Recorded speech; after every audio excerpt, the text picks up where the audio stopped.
आदमी बहुत लोगों को मारता था। एक संत भगवान जा रहे थे तो उनसे भी वही व्यवहार किया। वो तब के सामर्थ्यशाली थे। रोका और कहा, बेटा ये क्यों करते हो? तो कहा, मेरा ये बचपन से ही स्वभाव है, चोरी करना, छीनना, मारना। हाथ जोड़ लिया। मैं बहुत सारे लोगों को मार चुका हूँ, बहुत चोरियां कर चुका हूँ, तो मेरा कैसे उद्धार होगा?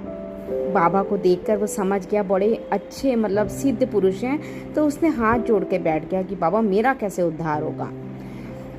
यदि तुम्हें शिष्य बना लें, बाबा ने कहा, परंतु तुम्हें शिष्य तब बनाएंगे जब तुम तीर्थों का भ्रमण करो। और लकड़ी इतनी सूखी दी और कहा, जब तुम पवित्र हो जाओगे तो तीर्थों का अवगाहन आदि से तो ये हरी हो जाएगी, और जब ये हरी हो जाए वहीं से लौट आना मेरे पास, हम आपको दीक्षा दे देंगे।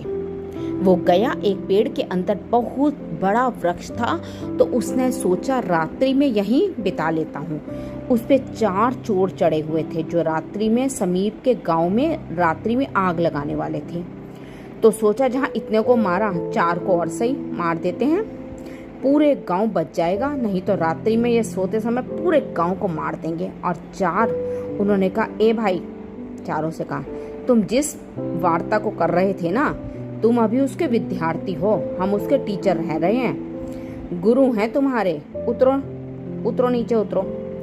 जब उतरेंगे तो एक एक करके उतरेंगे ना। बहुत बड़ा वृक्ष था, अब जो उतरता तो उसी को मार देता। वो जो ही मारा, लकड़ी तुरंत हरी हो गई। उन्होंने कहा, गुरुजी ने कहा था जहाँ से हरी हो जाए वहीं से वापस आ जाना।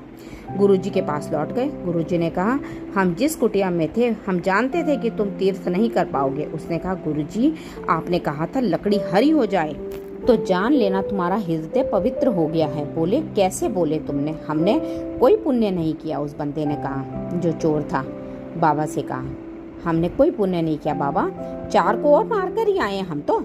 तब उन्होंने बताया, पूरी कथा बताई बाबा ने।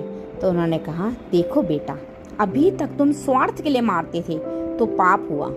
आज पूरे गांव को, पशु पक्षी, कितने लोग, सबको वो एकदम आग लगा के जला देते। चारों तरफ पूरा गांव जलता। पूरे गांव की रक्षा के लिए तुमने जो मारा उन लोगों को, तो तुम्हारे सारे पाप नष्ट हो गए बेटा।